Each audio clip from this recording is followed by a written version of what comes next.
ఎన్ని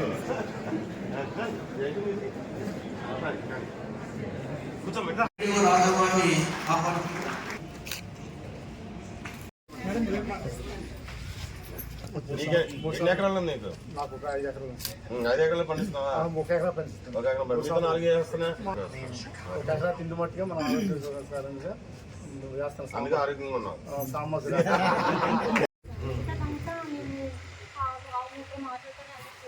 వాటికి ఎంత మీకు ఉన్నాయి కాబట్టి మీరేం చేస్తారు. ఒకవేళ మీకు లేదు ఇక్కడ తీసుకోవాలి. ఎంత అయితే ప్యాడ్ అయితే మాత్రం 5 రూపాయలు అయినట్లయితే ఒక 6500 వరకు అవుద్ది. స్టార్టింగ్ లో 500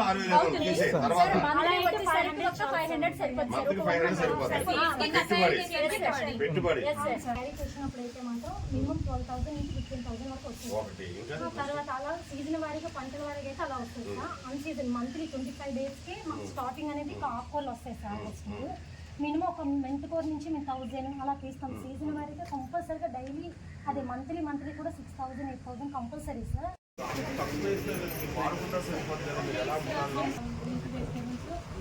పళ్ళు కూడా పెట్టుకుంటాం సార్ చుట్టూ. ఈ విధంగా జామెట్రీ 14 బెడ్ తీసుకుంటాం.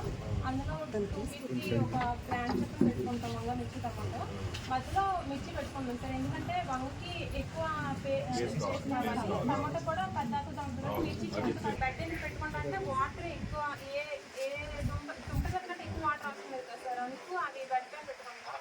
వెళ్తాం లేకపోతే వాట్సాప్ ద్వారాగా ఇస్తాం సార్. మళ్ళీ స్కూల్లో ఇస్తాం సార్. డైలీ కూడా మా విలేజ్ లో స్కూల్లో మా కూరగాయలు టీచర్స్ కూడా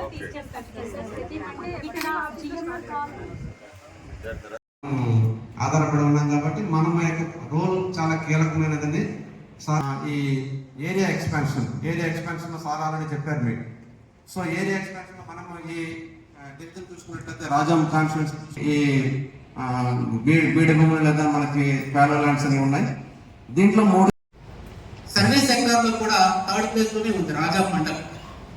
అలాగే రేంజ్ ఆఫ్ వచ్చేసరికి 14th ప్లేస్. అలాగే ఈ అగ్రికల్చర్ సెక్టర్ లో కూడా 19th and 20th ప్లేస్ లో ఉంది. ఇక్కడ ఎందుకు ఇది చెప్తుందంటే ఒకవైపు ఒక సెక్టార్ లో మంచి మనకి గ్రోత్ అనేది కనబడుతుంది. మరొక సెక్టార్ వచ్చేసరికి బాగా తక్కువ ఉంటారు. జాతీయ ఆదాయము గ్రాస్ డొమెస్టిక్ ప్రోడక్ట్. ఈ రెండింటికి తేడా ఏంటంటే ఎటువంటి రిసిప్ట్స్ అలాగే ఎక్కడి నుంచి ఉన్న ఎవరైతే అదర్ దేశస్తులు ఉంటారో వాళ్ళకి చేసే పేమెంట్స్ ఆ రెండింటి స్టేట్ కి వచ్చేసరికి మనం జీడిపి అనేది ఎక్కువగా వాడుతుంటాం. జీడిపి స్టేట్ జీడిపి అంటాం, గ్రాస్ కాన్స్టిట్యూన్సీ డొమెస్టిక్ ప్రోడక్ట్. అలాగే జిఎండిపి మండల్ డొమెస్టిక్ ప్రోడక్ట్. ఇక్కడ జీవీఏ అంటే ఆల్రెడీ నేను చెప్పిన గ్రాస్ వాల్యూ యాడ్, దాంట్లో కూడా జీసీబీఏ అంటాం అంటే కాన్స్టిట్యూన్సీని యాడ్ చేసుకుంటాం. ఇవి మెయిన్ కాన్సెప్ట్స్ అండి.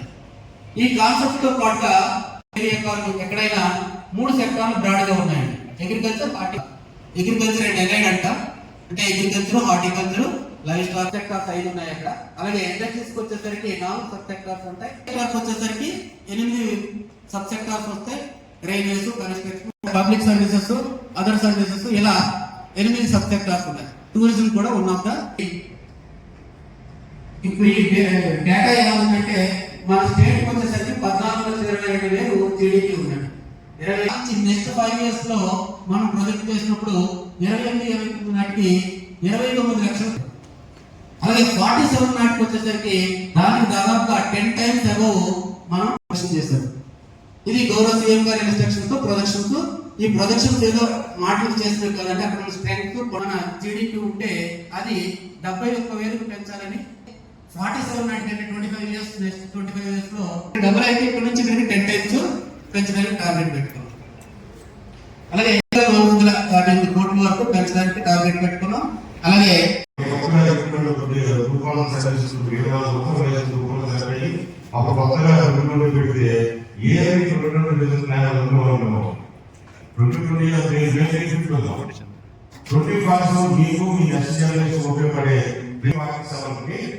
మన ఆంధ్రప్రదేశ్ ఈ రోజు 1,14,00,000 ఉన్నది. మీది 87,000 కోట్లకి వెళ్తుంది రాజం కాన్స్టిట్యూన్సీ. ఇది మన యొక్క అన్న విషయాన్ని ఇప్పుడు మేము చెప్పే వాళ్ళమే.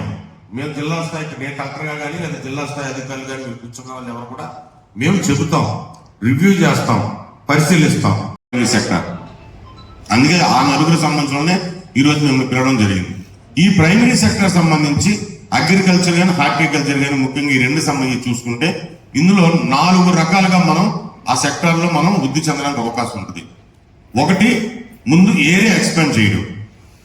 మీకు మన జిల్లాలో ఇప్పుడు 3 లక్షల ఎకరాలు మనం సాగు చేయడానికి అవకాశం ఉంది. కానీ ప్రస్తుతం 1,80,000 మాత్రమే మనం సాగు చేస్తున్నాం. అంటే ఇంకా 1,20,000 ఎకరాలు మనం సాగు చేయకోకుండా ల్యాండ్ అంటే వేస్ట్ గా కూడా ఉంది. మొన్న special chief secretary agriculture and animal husbandry special CS గారు వచ్చారు మన దగ్గర, రాజశేఖర్ గారు. ఆయన కూడా ఇదే చెప్పాడు. రాష్ట్రం మొత్తం మీద 33 లక్షల ల్యాండ్ ఉందంట అట్లా వేస్ట్ గా. రాష్ట్రం మొత్తం మీద 33 లక్షల ఎకరాలు సాగు లేకుండా ఉందని చెప్తున్నారు మన సార్. మన జిల్లాలో 3 లక్షల ఎకరాలు ఉంటే 1,20,000 ఎకరాలు మనం సాగు చేయకుండా అలా వేస్ట్ గా పడింది మనది. దాన్ని ఎలా సాగులో తీసుకురావాలి, అది ఆ డేటా కూడా మీ అందరి దగ్గర ఉంది. అందులో ఎన్ని ఎకరాలు మనం సాగులోకి తీసుకురావాలి. ఇప్పుడు 1,20,000 ఎకరాలు పొద్దున కల్లా మేము సాగు చేద్దామని చెప్పట్లే నేను. ఈ ఏడాది ఎన్ని చేస్తాం, నెక్స్ట్ ఇయర్ ఎంత కమింగ్ 5 years లో ఈ 1,20,000 ఎకరాలు మన సాగులో తీసుకురావాలి. ఇన్స్ట్రక్షన్స్ బట్టి మన జీడిపిని, జీబీని ఎలా పెంచుకోవాలి, దానికి ఉన్న మార్గాలు ఏంటి అన్న దాని మీద ఒకసారి పూర్తి స్థాయిలో మనం పరిశీలించుకుని ఒక యాక్షన్ ప్లాన్ తయారు చేసి దాన్ని బట్టి ముందుకెళ్ళమని ఆ రోజు ఆదేశాలు ఇవ్వడం జరిగింది.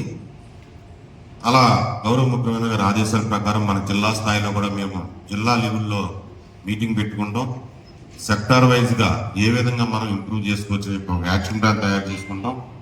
ఆ యాక్షన్ ప్లాన్ బేస్ చేసుకుని ఇంప్లిమెంటేట్ చేయవలసింది గ్రామ స్థాయిలో ఉన్న మీరు కాబట్టి మీతో ఒకసారి డైరెక్ట్గా ఈ ఏదైతే మనం యాక్షన్ ప్లాన్ ప్రిపేర్ చేసుకున్నామో అది మీకు తెలియజేయాలనే ఉద్దేశంతో మీ అందరిని కూడా ఈరోజు ఇక్కడ సమావేశాన్ని పిలవడం జరిగింది. మీరు చూశారు జీడిపి అంటే ఏంటి, జీవిడిపి అంటే ఏంటి చూశారు. మన తలసరి ఆదాయం ఏ విధంగా ఉంది, దాన్ని ఎలా పెంచుకోవాలి, మామూలు లాంగ్వేజ్లో చెప్పాలంటే దానికి సంబంధించి మనం మీకు రాష్ట్ర స్థాయిలో ప్రస్తుతం మన జీడిపి ఎంత ఉంది. ఏపీలో ఇది 23-24 సంవత్సరాలకి అది యాక్చువల్ ఫిగర్ మన దగ్గర ఉంది. అందులో 14,22,094 కోట్ల రూపాయలు. అందులో విజయనగరం జిల్లాకు వచ్చి 34,869 కోట్ల రూపాయలు విజయనగరం జిల్లా యొక్క జీడిపి. ఈ రాజం కాన్స్టిట్యున్సీకి సంబంధించి 4,133 కోట్ల రూపాయలు. ఇప్పుడు దీన్ని మనం నెక్స్ట్ 5 years లో అంటే రేపు 28-29 సంవత్సరానికి ఎలా మనం పెంచుకోవాలి అన్నది రాష్ట్ర స్థాయిలో ఆల్రెడీ గౌరవ ముఖ్యమంత్రి గారి ఆధ్వర్యంలో ఒక ప్రణాళిక తయారైంది. దాని ప్రకారం ఒక ఎస్టిమేషన్, ప్రొజెక్టెడ్ ఎస్టిమేషన్ మనకి ఇవ్వడం జరిగింది. రాష్ట్ర స్థాయిలో 14,22,000 నుండి 29,29,402 కోట్లకు పెంచాలని గౌరవ ముఖ్యమంత్రి గారు సంకల్పంతో ఉన్నారు. 34 డబల్ అవుతుంది. 71,000 కోట్లకు మనం మన ఆదాయం, మన జిల్లా తలసరి ఆదాయాన్ని పెంచవలసిన అవసరం మనకు ఉంది. 3 కోట్లు ఉంటే తలసరి ఆదాయం అది 8,450 కోట్లకు పెంచాలి. ఇది ఈ నియోజకవర్గానికి సంబంధించిన ఏదైతే 4,130 కోట్లు 8,450 కోట్లకి పెంచడానికి తీసుకోవాల్సిన చర్య మీ దగ్గర ఉంది, మీ చేతిలో ఉంది. అందుకే